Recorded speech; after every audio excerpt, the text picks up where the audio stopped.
Hello everyone, welcome back. Partnership fundamentals में we were discussing about the past adjustments और हमने previous videos में past adjustment से related बहुत सारे एडजस्टमेंट्स देखे थे, जैसे error of IOC, error of omission of IOC, error of omission of IOD और omission of more than one items etcetera. ठीक, अब इस वीडियो में हम पास्ट एडजस्टमेंट का एक सबसे इंपॉर्टेंट एडजस्टमेंट करेंगे, adjustment with closed capital when closing balances of capital and omission of more than one items. Adjustment of close capital को समझना है तो हम एक एग्जांपल लेते हैं। वैसे मैंने उस एग्जांपल की इनिशियल्स यहाँ पर बोर्ड पे लिख दी हैं, स्टिल मैं उसको बुक से रीड करूंगा क्योंकि यहाँ पर कुछ स्पेसिफिक टर्म्स होती हैं जिससे ये समझ आता है कि ये क्वेश्चन एक्चुअली क्लोज कैपिटल का है और क्लोज कैपिटल का क्यों है और उसका क्या इंपैक्ट पड़ता है वो भी अभी हम इस पर डिस्कशन करने वाले हैं। Fine, for A, B, C and D are four partners sharing in the ratio 4/10, 3/10, 2/10 and 1/10। इनका रेशियो मेंशन्ड है। अब जो इंपॉर्टेंट लाइन है जो आपको क्लोज कैपिटल को बताएगी वो गिवन है, their balances of capital as on 31st March 2022 after considering drawings for the year and net profit rupees 5 lakh were rupees 5 lakh 80, 4 lakh 70, 6 lakh 50 and 5 lakh. और ये पूरे क्वेश्चन में सबसे इंपॉर्टेंट स्टेटमेंट है, सबसे इंपॉर्टेंट सेंटेंस है। क्या बोला उसने? Their balances of capital as on 31st March 2022 after considering drawings for the year. अगर कोई ईयर 31st March 2022 को फिनिश होता है, it means we are talking about the year 21-22। उस ईयर की ड्रॉइंग्स कंसिडर करने के बाद और उस ईयर का जो नेट प्रॉफिट है 5 लाख रुपीस, इसको कंसिडर करने के बाद ये कैपिटल के बैलेंसेस आए। तो नेचुरली अगर आपने किसी साल के कैपिटल में उस ईयर का नेट प्रॉफिट और उस ईयर के ड्रॉइंग्स को एडजस्ट कर दिया तो ये तो capital at the end of the year आ गई, क्लोजिंग कैपिटल आ गई। साल खत्म होने के बाद कितनी capital and of the year में, वो कैपिटल आ चुकी है। देखिए अब होता क्या है कि मैं आपको बताता हूं, जैसे अगर आपके पास ओपनिंग कैपिटल है ना, और ओपनिंग कैपिटल है और दो एडजस्टमेंट है आपके पास, net divisible profit means net profit for the year and drawings, and if you want to calculate the closing balance of capital, आपको क्लोजिंग बैलेंस पर आना है capital at the end of the year. Let's suppose this is the capital on 1st April 21 and this is the capital on 31st March 22। मुझे 1 अप्रैल 21 की capital दे दी गई और मुझे दो वैल्यूज दे दी गई, नेट प्रॉफिट और ड्रॉइंग्स। और अगर कोई मुझसे कहता है कि calculate the closing balance of capital, एक इमेजिनरी वैल्यू लेके चलते हैं। Let's suppose opening capital is rupees 10 lakhs, net profit for the year is rupees 2 lakh and drawing for the year is rupees 1 lakh. अब वो मुझसे कहता है कि calculate the closing balance of capital, तो मैं क्या करूंगा कि I will add opening capital and net profit, इन दोनों को ऐड कर देंगे, 10 + 2 12 lakh and we will deduct drawings, drawings बंदा कर रहा है फॉर्म में से।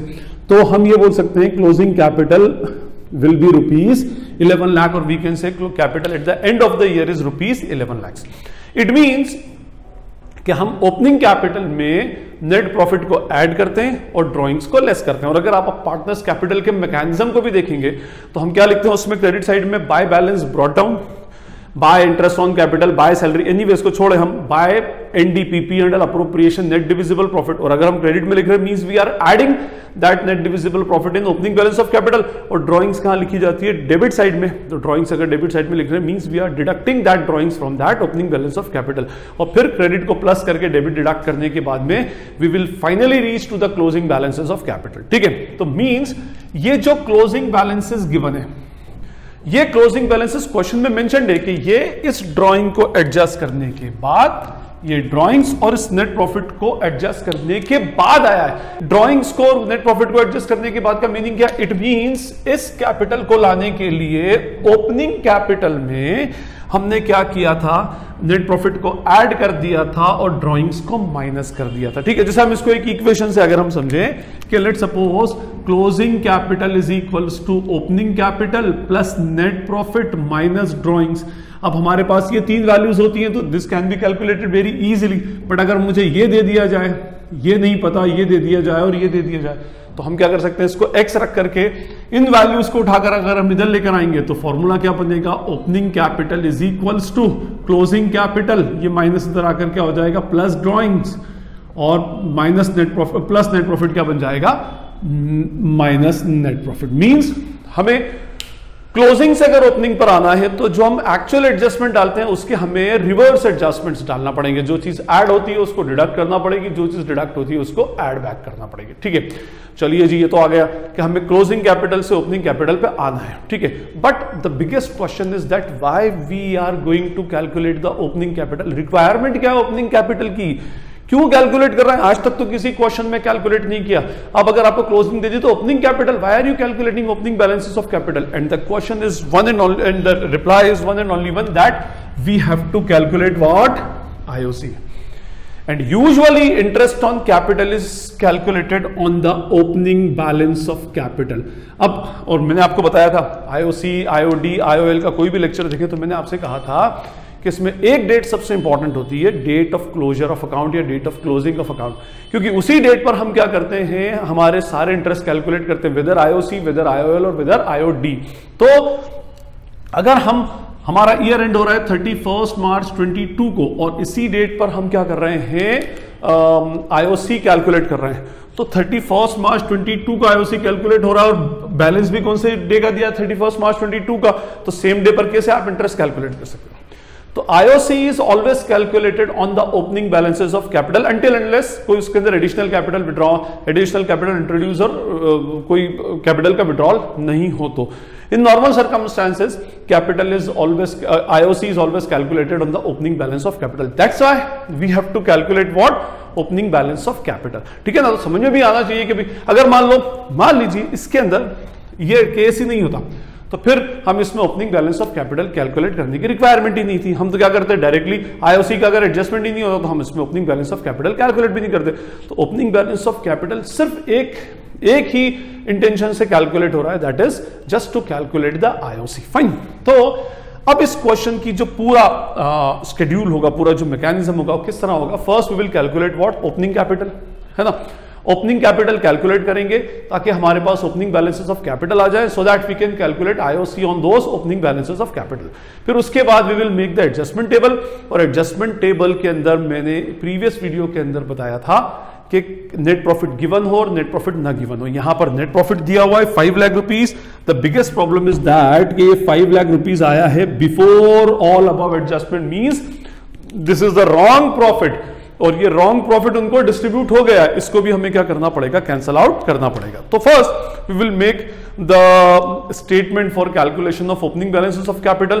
ठीक है, तो पहले हम वो बनाएंगे और फिर उसके बाद एडजस्टमेंट टेबल बनाएंगे। तो ये हमारा स्टेटमेंट है, इसमें हम क्या करेंगे? Calculation of opening balances of capital. First we will calculate the opening balances of capital. Question के अंदर कहां से स्टार्ट करना है हमें? फ्रॉम क्लोजिंग टू ओपनिंग आना है। तो first what we will write? Closing balances of capital, और हमेशा भी लिख सकते हैं बैलेंसेस एज ऑन 31 मार्च 22। ठीक है, and balances are 5 lakh 80, 4 lakh 70, 5 lakh 80, इसका 4 lakh 70, 6 lakh 50 and what? And 5 lakh. Okay, these are the closing balances of capital.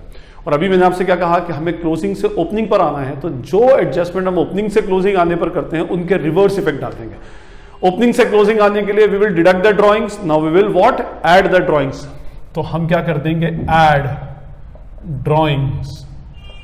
हम इसमें ड्रॉइंग्स ऐड करेंगे। Drawings are rupees 1,20,000, 80, 1,20,000, 80, 50 and 50। इसकी भी 50 है और इसकी भी 50 है। This will be added. ये सब क्या हो जाएंगे? इसमें प्लस हो जाएंगे। और ओपनिंग से क्लोजिंग आने के लिए हमने 5 लाख रुपीस का नेट प्रॉफिट, जो अपने आप में रॉन्ग था क्योंकि उसमें बहुत सारे एडजस्टमेंट्स नहीं किए थे, वो प्रॉफिट हमने इनके अकाउंट में क्रेडिट कर दिया था। क्रेडिट कर दिया था मींस उससे हमने इनकी कैपिटल को इंक्रीज कर दिया था। Now we will deduct the net profit. तो लेस नेट प्रॉफिट क्रेडिटेड, हम उसको डिडक्ट कर देंगे। 5 लाख है तो 2 लाख इसके अकाउंट से, 5 3 15, 1 लाख 50 इसमें से डिडक्ट, और 1 लाख इधर से डिडक्ट होगा and 50,000 will be deducted from Ds capital. Finally हमारे पास ओपनिंग कैपिटल का बैलेंस आ जाएगा। ओके, तो opening capital 5 lakh plus 1,20,000, 7 lakh minus 2 lakh is 5 lakh. ये आ गया 470 प्लस 80, ये हो गया 570 माइनस 5,50,000 माइनस, तो this will B 4 lakhs। 650 minus 6 lakhs, and this will be 5 lakhs. So these are our opening balances of capital. अब हमारे पास opening balances of capital है, so that we can easily calculate the interest on capital on these opening balances of capital. So this is our adjustment table, particulars, और हमारा जैसा column होता है P&L appropriation account, and then 4 columns for partners capital account A, B, C and D, है ना. और मैंने आपको प्रीवियस वीडियो में बताया था कि क्वेश्चन में मोर देन 1 आइटम्स का ओमिशन हो, और उसमें 2 केसेस होते हैं, when net profit is given and when net profit is not given. यहां पर नेट प्रॉफिट गिवन है, 5 लाख रुपीस का नेट प्रॉफिट दिया है, जो ऑलरेडी उन पार्टनर्स को डिस्ट्रीब्यूट हो चुका है. डिस्ट्रीब्यूट हो चुका है मींस उनके अकाउंट में क्रेडिट हो चुका है, और क्योंकि वो रॉन्ग प्रॉफिट है और क्रेडिट हुआ है, तो अब उसको कैंसिल करने के लिए first we have to debit that. तो हम लिखेंगे उसमें wrong profit already distributed now to be cancelled, now to be debited और नाउ टू बी कैंसल्ड. कितना था वो? 5 लाख रुपीस का प्रॉफिट था, और इनमें डिस्ट्रीब्यूट हो गया 2 लाख, 1 लाख 50, 1 लाख एंड 50,000. ठीक है. अच्छा, दूसरी बात ये कि ये ऑलरेडी इनके अकाउंट में डिस्ट्रीब्यूट हो गया था, मींस क्रेडिट हो चुका है. Now we have to cancel it.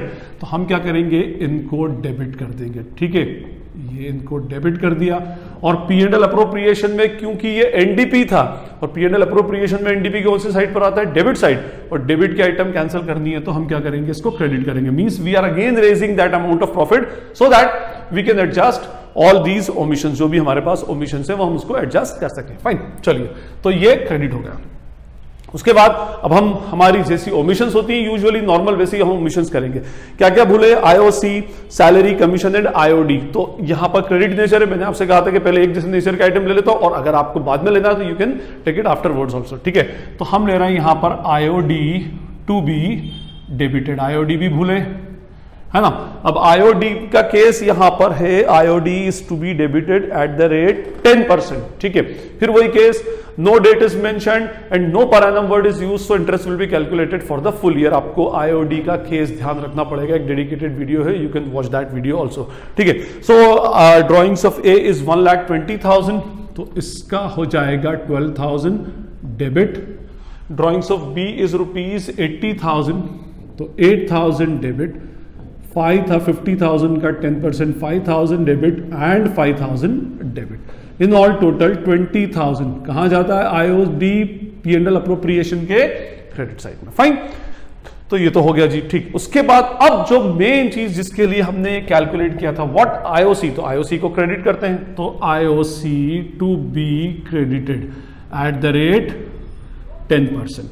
तो किस पर कैलकुलेट होगा? ये क्लोजिंग बैलेंसेस पर, ओपनिंग पर. तो ओपनिंग बैलेंस, तभी तो हमने इसको कैलकुलेट किया, तभी हमने ये टेबल बनाया. फाइन, तो 10% of 5 lakh is 50,000. Individual partner के अकाउंट में क्रेडिट होगा 40,000 credit, 60,000 credit and 50,000 rupees credit. ठीक है, तो टोटल आईओसी P&L अप्रोप्रिएशन में कौन सी साइड जाता है? डेबिट साइड में. फाइन, तो ये आईओसी टू बी क्रेडिटेड, ये कर दिया. बिसाइड्स सैलरी और कमीशन एक साथ ही लिख देता हूं मैं उसमें, salary and commission to be credited, ये इनको क्रेडिट करना था. Okay fine. Salary of A is rupees 1,20,000. A के अकाउंट में क्या होनी थी? क्रेडिट. और सी की सैलरी है 80,000 रुपीज क्रेडिट, और बी का कमीशन है 50,000 रुपीज का, तो मैं इधर ही लिख देता हूं 50,000 rupees credit. No remuneration to D, तो ये हो गया 2,50,000. और सैलरी कमीशन कहां जाता है? P&L अप्रोप्रिएशन के डेबिट में. फाइनली हमारी जितनी ओमिशंस थी हमने सब क्या कर दी? उसको लिख दी. क्या थी एक मिस्टेक? प्रॉफिट रॉन्गली क्रेडिट हो गया था, उसको कैंसल आउट कर दिया. आईओडी भूल गए थे, लिख दिया. आईओसी भूल गए थे, लिख दिया. सैलरी लिख दिया. ठीक, फाइन. उसके बाद हम इन सारे कॉलम्स की टोटल लगाएंगे. ठीक है, तो ये हमारे टोटल आ गया. इसमें एक मिस्टेक में कर गया, इसका टोटल 30,000 रुपीज है. Credit 12, 8, 5 and 5. ठीक है, तो here total is rupees 80,000. Okay, so मैंने आपसे क्या कहा था कि भाई यहां पर ये सारी हमारी एरर्स थी और सबको प्लस माइनस किया, तो ये था हमारा net amount to be adjusted to be adjusted which is our correct NDP, ये हमारा करेक्ट एनडीपी था। अच्छा, इसमें वही देखेंगे बड़ा और छोटा, इसके अंदर बड़ी वैल्यू कौन सी है, क्रेडिट की है, so this will be credited. इसमें 2 लाख प्लस 12, इसमें बड़ी वैल्यू डेबिट की है, इधर बड़ी वैल्यू डेबिट की है, इसमें बड़ी वैल्यू क्रेडिट की है और इधर बड़ी वैल्यू डेबिट की है। मींस जो डेबिट का वेटेज है वो इसमें ज्यादा, और सी ऐसा पार्टनर है जिसका क्रेडिट का वेटेज ज्यादा है, ठीक है। Net amount to be adjusted, ठीक है। अब हुआ क्या, रॉन्ग प्रॉफिट 5 लाख था, सबको एडजस्टमेंट करने के बाद means correct NDP is ₹80,000। Wrong profit को हमने कैंसिल क्यों कर दिया, क्योंकि वो रॉन्गली डिस्ट्रीब्यूट हो गया था। अब करेक्ट एनडीपी को इनको इनमें डिस्ट्रीब्यूट करना पड़ेगा क्योंकि वो एक्चुअली करेक्ट एनडीपी है। तो यहां पे लिखेंगे correct NDP to be distributed उनके प्रॉफिट शेयरिंग रेशियो में। 80 था, करेक्ट एनडीपी कौन सी साइड पर आता है, डेबिट साइड पर, ठीक है। और इसको अब हम उनके प्रॉफिट शेयरिंग रेशियो 4:3:1 में डिस्ट्रीब्यूट करेंगे। 32,000, 24,000, 16,000 और 8,000, ठीक है। और ये करेक्ट एनडीपी था तो P&L अप्रोप्रिएशन की डेबिट साइड आया, पार्टनर्स को डिस्ट्रीब्यूट होगा तो ये चारों के अकाउंट में क्या हो जाएगा, क्रेडिट हो जाएगा। फाइन, उसके बाद finally we will make the total, ठीक है। डेबिट और क्रेडिट कैंसल, इधर आ गया nil. Again I am saying जैसे ही आपके P&L अप्रोप्रिएशन का टोटल निल हो जाए मींस आपका पास्ट एडजस्टमेंट का क्वेश्चन सॉल्व हो गया, ठीक है। अब 42 और 32 डिफरेंस इज ₹10,000, बड़ा क्या है इसमें, debit, means A will be debited. 68 और 24 का डिफरेंस होगा 44,000 और बड़ी वैल्यू क्या है, डेबिट है। उसके बाद 35 एंड 16 बोथ आर क्रेडिट, तो इसका हम क्या करना पड़ेगा, प्लस करना पड़ेगा और इसको क्रेडिट करेंगे। 5 डेबिट 8 क्रेडिट, तो 3,000 विल बी क्रेडिटेड। क्रेडिट और डेबिट को प्लस करें, 10 प्लस 44 माइनस 54, ठीक है। तो हमारा ये पूरा एडजस्टमेंट हो रहा है। तो finally our adjustment entry will be, adjustment entry क्या बन जाएगी, A and B will be debited. A is capital debit by ₹10,000, B is capital debit by ₹44,000, to C is capital account by ₹51,000, to D is capital account ₹3,000, being adjustment entry pass। अच्छा, एक बात और, इस case में fix capital नहीं हो सकती, क्यों, अगर फिक्स कैपिटल होती तो फिर हम ये कैलकुलेट करते ही नहीं, ठीक है। तो यहां पर यूजुअली कैपिटल का ही एडजस्टमेंट आता है। और फिक्स कैपिटल होती तो फिर ओपनिंग और क्लोजिंग दोनों क्या रहते, सेम होते, फिर उसमें हमें ओपनिंग कैपिटल कैलकुलेट करने की कोई रिक्वायरमेंट नहीं थी। So this is the adjustment for the closed capital, closing balances of capital is given, और उसमें पास्ट एडजस्टमेंट हम किस तरह से करते हैं। आई होप आपको क्लियर हो गया होगा। फिर भी कोई डाउट या क्वेरी लगे तो you can ask in the comment section. This is Najeeb Hashmi signing off from commerce solution. Thank you.